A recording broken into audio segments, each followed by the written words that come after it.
Baik, selamat pagi semuanya. Assalamualaikum warahmatullahi wabarakatuh. Hai, Anda yang semuanya sangat manis hari ini. Wah, senyum dong. Nah, oke, semuanya hari ini saya berkesempatan untuk menjadi instruktur di bidang multimedia untuk mengajar teman-teman semuanya. Kita akan memulai terlebih dahulu ya, sebelum kita masuk ke kelas kita hari ini, kita akan mulai untuk berdoa terlebih dahulu sesuai dengan keyakinan dan agama masing-masing teman-teman. Baik, berdoa dimulai. Berdoa selesai. Oke, terima kasih teman-teman semuanya. Selanjutnya, perkenalkan nama saya Muhammad Nasuhul Ibad. Bisa dipanggil dengan Mas Ibad atau Kak Ibad juga boleh, biar lebih akrab ya. Kelahiran dari Tuban, Jawa Timur, 98.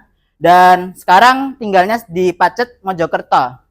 Pendidikan saya di Surabaya, S1-nya ambil pertanian, kemudian S2-nya saya ambil komunikasi. Jadi mix ya, mix ilmunya. Kemudian asal BLKK saya mewakili dari Al-Falah Pacet Mojokerto, punya paman sendiri. Dan trainer saya pengalaman sekarang ngajar di Darul Ghawad Dakwah di Pasuruan. Kemudian nanti bisa follow Instagram saya di @nasuhul ibad. Oke. Dari sini ada yang ditanyakan terkait biodata. Mungkin ada yang mau mencari rekan di daerah Pacet atau Pasuruan, bisa saya kenalkan. Oke, selanjutnya kita akan membahas terlebih dahulu dalam pembahasan kali ini terkait bagaimana menjaga lingkungan kerja kita saat ini. Karena kita berbasisnya instruktur, berbasis sesuai kompetensi. Di sini teman-teman semua harus memperhatikan kebersihan, kerapian, serta menjaga tempat gudang dan alat-alat. Karena nanti kita akan banyak memegang alat seperti kamera, kemudian memegang alat-alat komputer yang lain, itu sangat resiko jika teman-teman tidak hati-hati. Nah, kemudian juga ada kebersihan lantai. Nanti kalau misalkan habis dari toilet, jangan lupa untuk dilap kakinya supaya yang lainnya tidak ada yang namanya basah, ya. Kemudian membuang sampah atau sisa buangan lainnya harap dijauhkan dari sumber api karena sangat berbahaya, karena kita di ruangan untuk instruktur nanti ada prakteknya kita berhadapan dengan komputer. Selanjutnya, perhatikan jika ada ancaman mulai dari asap, kemudian mungkin ada ancaman yang lainnya, kita bisa mengikuti arahan secara pelan-pelan, tenang untuk bisa keluar ke ruangan supaya lebih aman dan safety. Oke, Bapak Ibu semuanya, teman-teman, di sini tata tertibnya untuk mengikuti pelatihan ini. Yang pertama, dilarang merokok ya, khusus untuk saat ini, tahan beberapa menit saja, dan juga dilarang berbicara, artinya jangan membuat gaduh antar teman. Kemudian tidak meninggalkan ruangan untuk sesi training ya, karena nanti akan berakibat ke absensi Bapak Ibu semua supaya mendapatkan kompetensi gitu. Selanjutnya, terakhir angkat tangan untuk bertanya karena kita sistemnya nanti tanya jawab saja. Terakhir, saat masuk dan jam istirahat harus tepat waktu ya. Oke. Nah, Bapak Ibu semuanya, di sini dilihat ada gambar apa ini? Wah, ada orang gambarnya bingung. Kemudian bingung lagi nih. Nah, ini ada orang sedang mengedit video. Apa ini yang membuat orang bingung? Karena apa? Karena nanti ini dalam proses pelatihan kita ini, kita akan nantinya mengidentifikasi atau membuat daftar kebutuhan. Nanti apa saja sih dalam membuat daftar untuk video dan juga audio. Ini saya ilustrasikan di sini, kalau orangnya bingung, dia tidak akan mendapatkan cuan gitu. Atau proyeknya nanti bisa jadi gagal. Maka kita mulai awal untuk membuat proyek dalam multimedia harus memahami terlebih dahulu gimana sih kebutuhan-kebutuhan dari stakeholder atau klien kita nih, untuk tahu Bapak Ibu semuanya nanti kebutuhannya apa supaya proyek kita berhasil. Itu Bapak Ibu. Oke. Di sini adalah sebuah studi kasus. Mari kita cermati bersama-sama supaya lebih paham. Saya bacakan. Coba bayangin, Anda adalah seorang tim kreatif sedang mengerjakan video promosi untuk perusahaan Green Teach Solution yang bergerak di bidang teknologi ramah lingkungan. Sudah jelas ya, ada klien nih datang ke kita.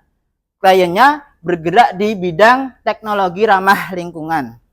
Kemudian kliennya membuat keinginan, tujuan video adalah untuk meningkatkan brand awareness. Brand awareness itu nantinya berhubungan dengan tujuan dari Green Teach Solution. Tentang produknya apa? Panel surya pintar mereka. Klien meminta video dengan musik energik dan visual modern yang menggambarkan teknologi canggih. Dari sini kita bisa tahu keinginan dari klien ialah unsur-unsurnya musik.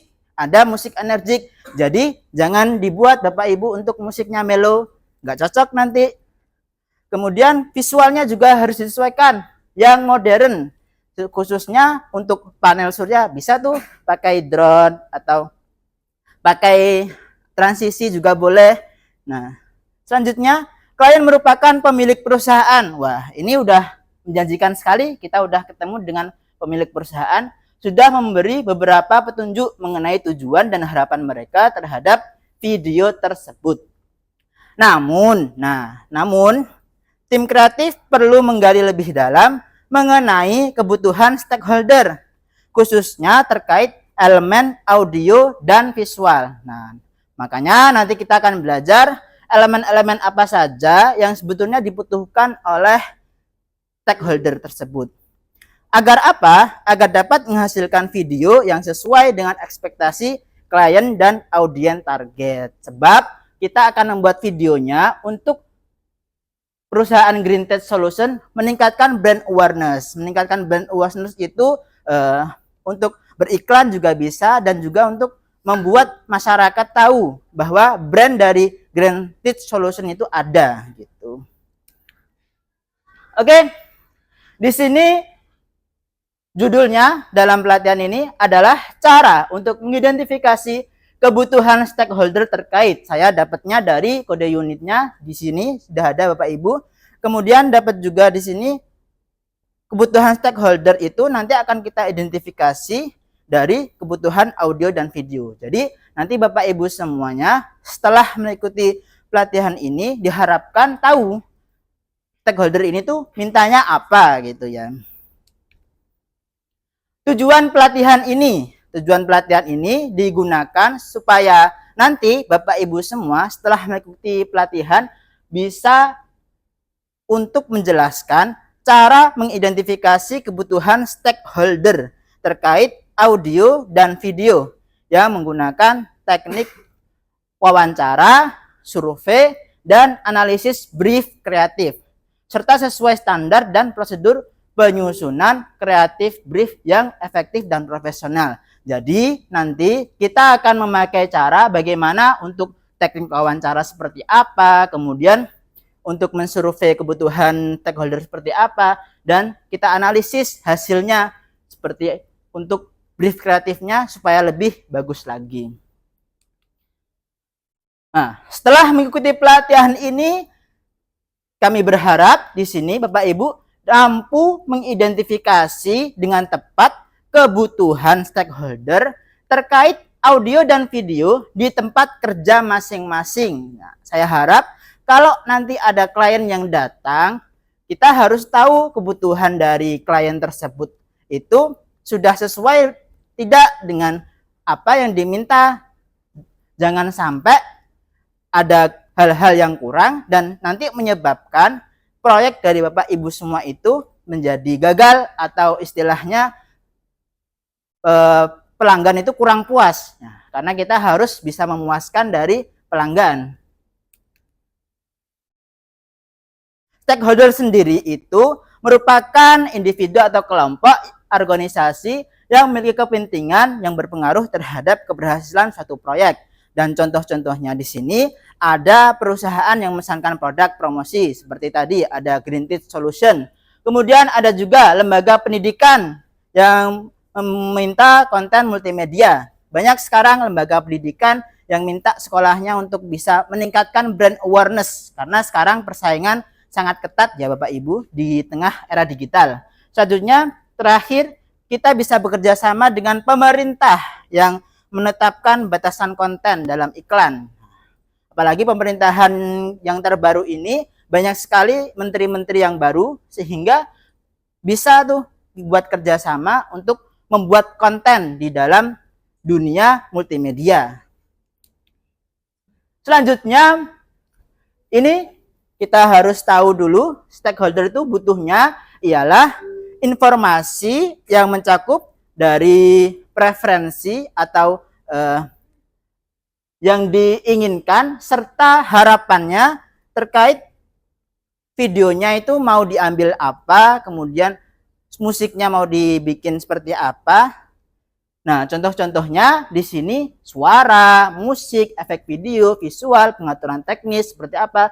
Jadi dari sini kita sudah bisa mengidentifikasi suara yang diinginkan oleh perusahaan. Misalkan kalian dapat kliennya perusahaannya atau sekolah istilahnya pondok pesantren yang sudah punya nama. Namun di pondok pesantren tersebut itu belum ada yang namanya medianya. Maka kita kerjasama dengan media pondok pesantren tersebut untuk menginginkan. Ini tujuannya pondok pesantrennya untuk mengenalkan siapa? Apakah untuk mengenalkan sistem pondok pesantrennya atau ingin mengenalkan dari sosok kiainya? Nah, dari kita tahu visualnya nanti nyutingnya ke siapa, kemudian apa saja yang disuting, apakah dari bangunannya atau dari segi sistemnya, sistem pembelajarannya yang bagus. Nah, itu semua nanti kita kumpulkan bahan-bahannya sebelum untuk melangkah ke proyek selanjutnya.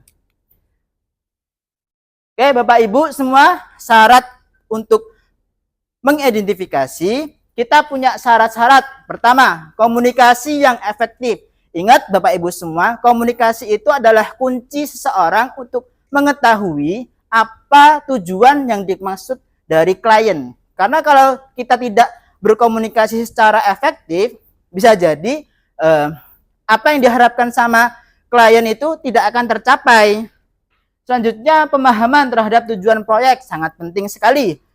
Karena tujuan itu kita buat supaya sebagai patokan dan juga guidance atau nanti frame untuk membuat proyek kita supaya berhasil. Kemudian Bapak Ibu ada juga pengumpulan data secara menyeluruh, kita data, nanti kita bikin latihan untuk membuat formatnya seperti apa, dan juga kita bisa studi kasus referensi dari contoh nyata. Karena itu akan sangat membantu Bapak Ibu semua untuk bisa selain menghasilkan video, nanti bagaimana hasil dari video tersebut dapat mengkomunikasikan atau membuat tujuan dari perusahaan tersebut itu bagus, ekspektasinya bagus. Terakhir, kita harus bisa berkomunikasi untuk umpan balik. Sebab apa? Karena untuk dari yang diminta oleh perusahaan, kita harus bisa memberikan pelayanan prima untuk bisa tahu. Terakhir, konsisten dengan identitas brand untuk bisa menjaga brand awareness. Mulai dari warnanya yang konsisten, kemudian logo, itu juga penting. Prinsip dalam memenuhi kebutuhan. Oke, di sini sudah kita masuk ke dalam inti materi. Ada prinsip-prinsip yang digunakan untuk memenuhi kebutuhan. Pertama, kejelasan tujuan. Tujuannya untuk bisa supaya tahu, memahami tujuan. Kemudian mengidentifikasi elemen audio. Nah, di sini pertama itu elemennya ada dua ya, mulai dari audio sama visual. Sudah tahu bedanya. Audio yang dibutuhkan itu jenisnya apa? Untuk energik kah? Atau untuk yang slow? Atau untuk apa? Nah, itu sangat mempengaruhi di video Bapak Ibu semua nanti. Kemudian elemen visualnya, jenis visual yang ditampilkan seperti apa. Nanti juga harus belajar jenis-jenis cara pengambilan gambar, apakah gambarnya itu harus shootnya dari atas, dari tengah, atau dari bawah. Itu nanti kita dipelajari selanjutnya. Dan identitas brand. Nah, ini Bapak Ibu untuk yang bagian yang terpenting dan juga menjadi harapan dari perusahaan, brandnya tersebut itu supaya terkenal di masyarakat semua. Karena dengan video itu kita itu bisa mengkomunikasikan brand itu lebih luas. Kita bisa share ke YouTube, share ke Instagram, ke TikTok, dan juga nanti kita perlu cross check juga mulai dari format ukurannya, karena tiap-tiap platform itu punya format yang berbeda-beda. Terakhir, menerapkan feedback, mendengar umpan balik. Nah, ini harus juga dimiliki kemampuannya Bapak Ibu semua supaya bisa mendengarkan, karena kemampuan mendengar itu ya harus dilatih ya Bapak Ibu. Karena banyak orang yang tiba-tiba memberikan solusi padahal cuman kita itu butuhnya didengarkan saja, itu Bapak Ibu.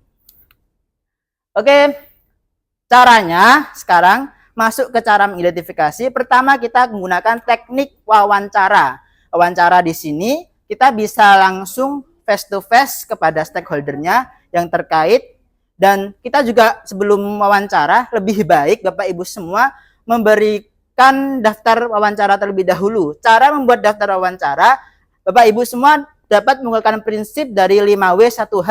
Apa, kapan, di mana, bagaimana, siapa yang terkait, kemudian mengapa. Nah, itu lengkap. Nanti data Bapak Ibu semua jelas. Selanjutnya, survei atau kuesioner kepada audiens. Audiens di sini ini adalah kalau kita berbicara dari sisi perusahaan, maka pelanggannya ini, orang-orangnya ini itu dalam istilahnya audiennya itu sifatnya seperti apa, dari segi umurnya berapa tahun, karena terus dari segi sukunya itu siapa saja. Selanjutnya briefnya nanti akan dianalisis. Terakhir kita harus menciptakan ruang diskusi yang bagus dengan tim kreatif, antar tim, antar yang jadi kameramen, antara yang nanti membuat tim audio, membuat tim visual. Harus kita menciptakan lingkungan kerja yang baik.